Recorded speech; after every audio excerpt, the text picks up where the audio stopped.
So, let me sit properly. We basically just intervened in this terrible conflict in the Middle East. I have lots of feelings about that, and I've been trying to write them out into something slightly more concise. So I think this is the best that I'm going to get, but I have something of a script that I'm going off of here.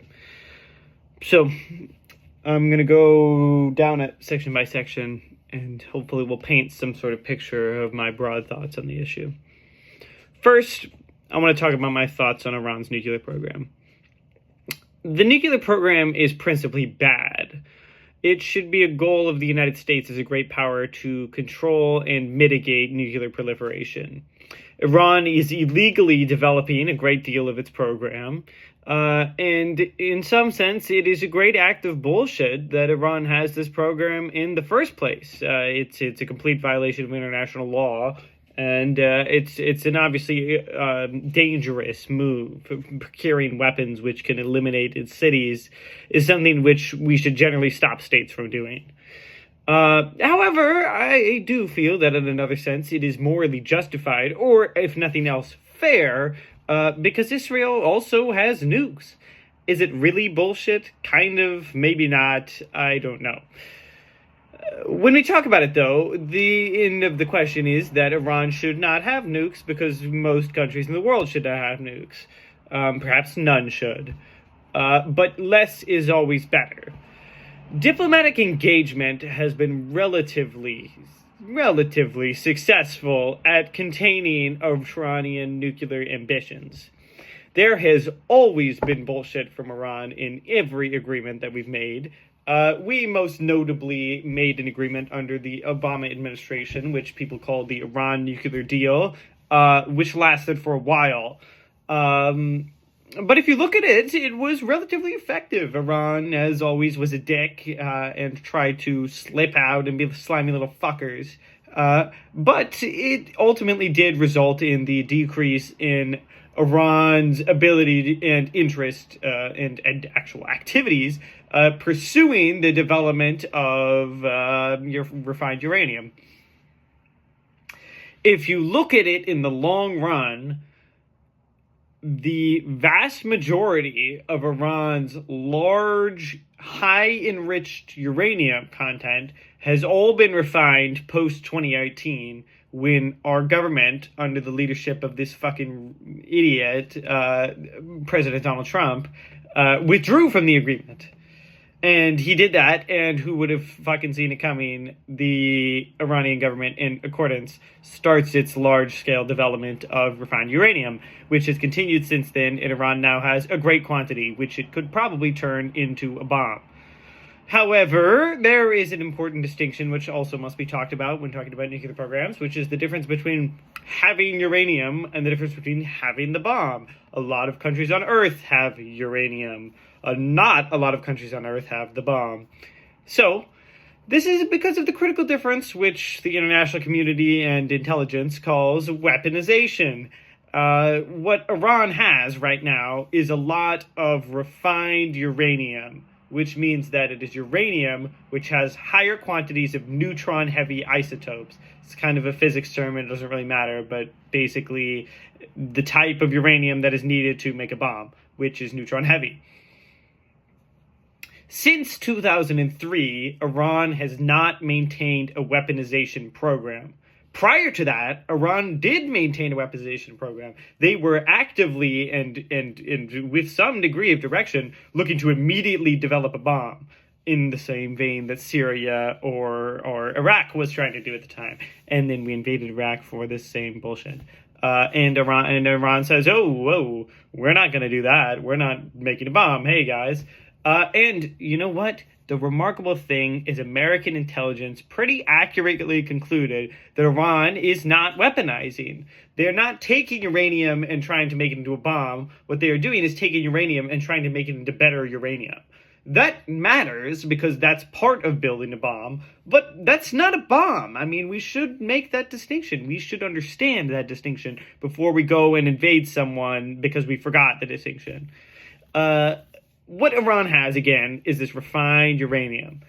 The most refined uranium in Iran has been discovered is around 80% refined, which again, we're counting. It's, I think 238 is the refined variant and 235 is the less refined. But basically, around 80% of the more dangerous type. A weapon requires around 90%. Most of Iran's uranium is at much lower quantities, although increasingly large amounts are above the 60% quality. Or quantity. This can functionally only be used for a bomb. Iran is clearly in some way violating the international standards and attempting to pursue the development of a nuclear weapon. This is pretty irrevocably true. But again, as I said earlier, it takes effort to turn refined uranium into a bomb, and Iran has not pursued this. And it was not pursuing this. And the Israeli intelligence community has lied to the world and is the only state that claims that Iran was within weeks of developing a bomb. You know who doesn't fucking claim that? The American intelligence community. Just days before we decided to engage in this strike, and Israel decided to engage in this strike, Tulsi Gabbard, who is a woman whom I hate, speaks before Trump and Congress and says, we don't think they're making a bomb. The DNI, who's coordinating all American intelligence agencies, says we don't think they're making a bomb. But the American government has chosen to trust the Israelis over their own intelligence network, which is the most excellent in the world. But this is all to say, the nuclear program. Iran's nuclear program should be contained, and it should ultimately be stopped. Iran will pursue this program to no end as long as Israel has the bomb, and the U.S. is not engaging in diplomacy. All other military action is ultimately delaying the development of a bomb. Only regime change will actually terminate the nuclear program for good. We could continually engage in strikes every year, every 5 years, every 6 fucking months to stop the development of the bomb and kill these scientists and destroy these sites, as we just did and as Israel has been doing before. Israel certainly wants to do this. That they see this as a perfectly moral and valid policy. But Israel is, in some large sense, a terrorist state. This is a terribly immoral policy. Regularly begin terror bombing scientific sites across the country to stop the development of a bomb. There certainly has to be a better and more moral and at least more in line with liberal principles way of stopping Iran from achieving the bomb. So, that's the nuclear program. That's how I feel about it. The good things about the recent strikes. There's not many, but there are a few. One, it was entirely focused on the nuclear sites. Israel's earlier wave of strikes was not. It was a facade to say, oh, the nuclear program of Iran. They destroyed the Iranian military. It had very little to do with the nuclear program. Iran is Israel's rival. Israel wants to destroy them, sure. It's why they did it. Iran is not our rival. Iran is a pesky bug underneath us that is threatening us, that endangers us. Overall, there were low casualties, I hope. I think there were low civilian casualties. We don't yet know. They were at least all nuclear sites. Which makes them somewhat entangled with military, but also kind of scientific civilian sites. It's morally complex, but it wasn't a city. It wasn't what Israel is doing. And that's something, that matters. The other thing is we destroyed Iran's ability to develop a nuclear program. The strikes, if nothing else, were effective, and I have faith in that. At least temporarily effective. Iran cannot develop a program within the next immediate period of time. So this brings me on to the next section. What do we do with Iran here? Our long-term strategic vision for Iran, like I said earlier, is regime change. This is the policy that the United States government has held to for quite a while. Only regime change will solve the nuclear question. As I said, it's the only thing that will stop the development of the bomb entirely. And to achieve regime change, sanctions has become the medium of choice. Iran's government is cruel and it's authoritarian, and Iran's people are educated and relatively recently were quite wealthy. Severe economic pressures from sanctions has caused huge domestic pressure against the Iranian regime. In 2021 and 2022, there were massive nationwide protests against them. Iran's regime is ultimately on unstable footing. The idea of economic pressure and hatred of authoritarianism triggering a pro-democratic revolution in Iran is not absurd. Or at least it wasn't absurd for a long time. Basically, we want the Arab Spring to happen in Iran. Bombing Iran, especially having Israel bomb Iran, strengthens the Iranian regime, which came to power on an anti-Israeli and anti-American revolution. It fulfills the narrative that the regime is necessary to protect the Iranian people.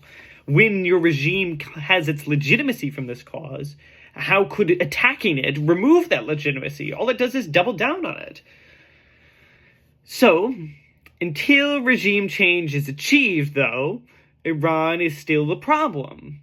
As much as not helpful as I think striking is to achieve regime change, Iran's problemness hasn't gone away in the meanwhile. Iran pulls bullshit on us and hopes that we're too scared to respond. My policy towards Iran that I believe in has always been to out-escalate Iran. Iran is a weak nation, and they pull bullshit on us, like I said. They take our citizens hostage. They discredit and ban international investigators working for nuclear agencies. Their proxy networks commit terrorism in Buenos Aires, like Hezbollah, or against Israeli civilians, who are still ultimately civilians, like Hamas. Terrible acts of violence. Their proxy network attacks global shipping, like the Houthis in the Gulf of Aden. Their proxies attack American soldiers, which I feel less terrible about. We're soldiers. It's kind of their job. It's unpleasant, but it's the business that we have agreed to engage in. And they attack Israel, which honestly I don't think is bad at all. Part of me kind of thinks is a good thing. But this is all the bullshit that Iran pulls. And our government for a long time has been pussies. It has been complete pussies. We regularly cave to Iran's bullshit. The Democrats especially are guilty of this, I think. I think the Biden administration is especially guilty of this.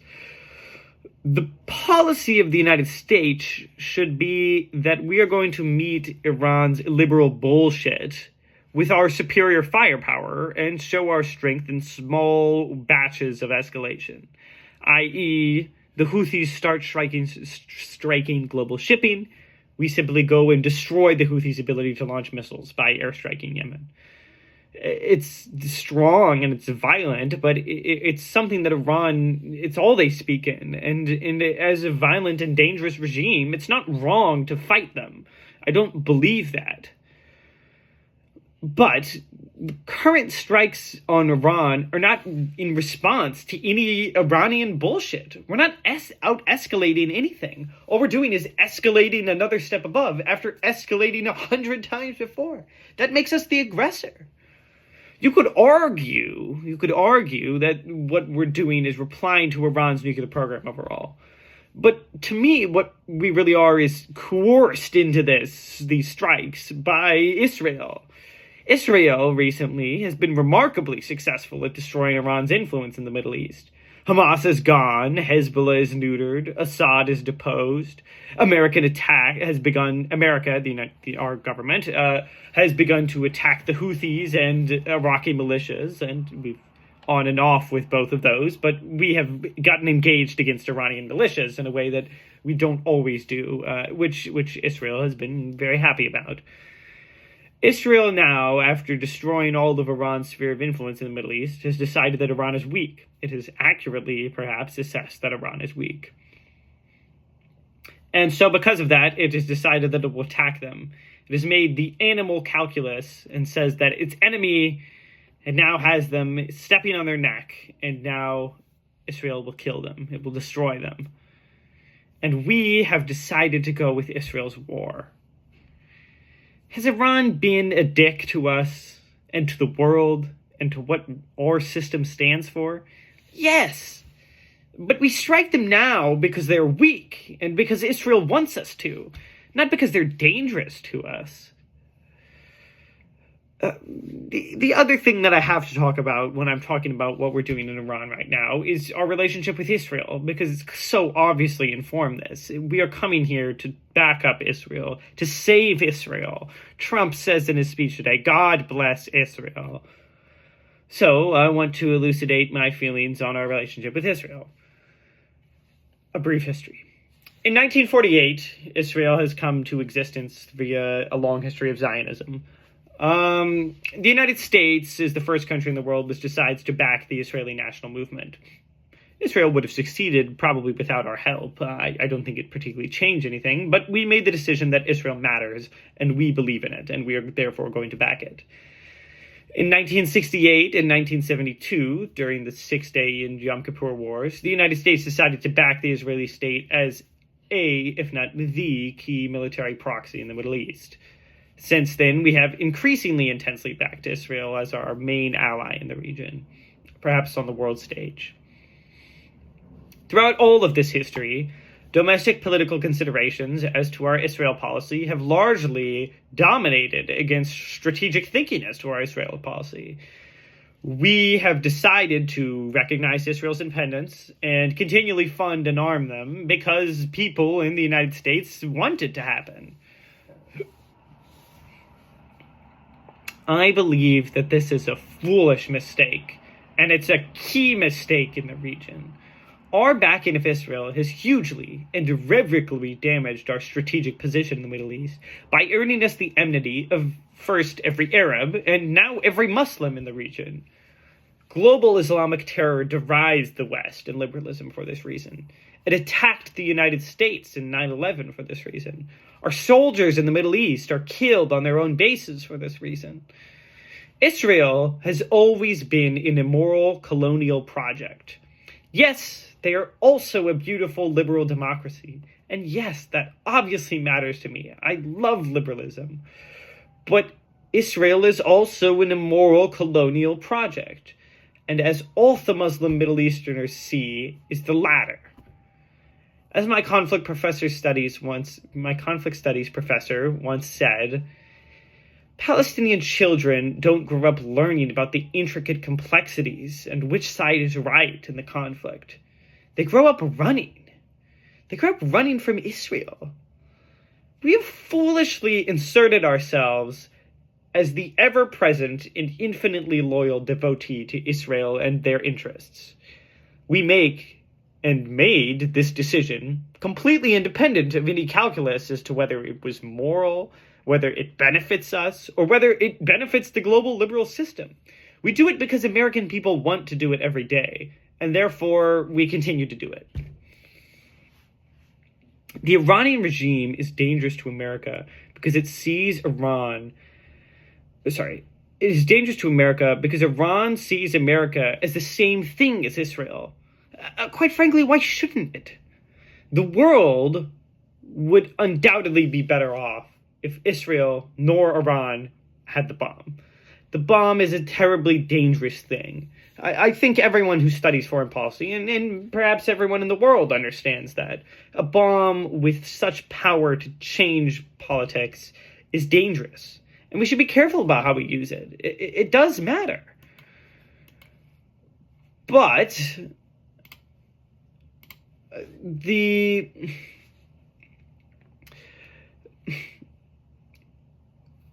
it might be better. Okay, I would like if no one had the bomb.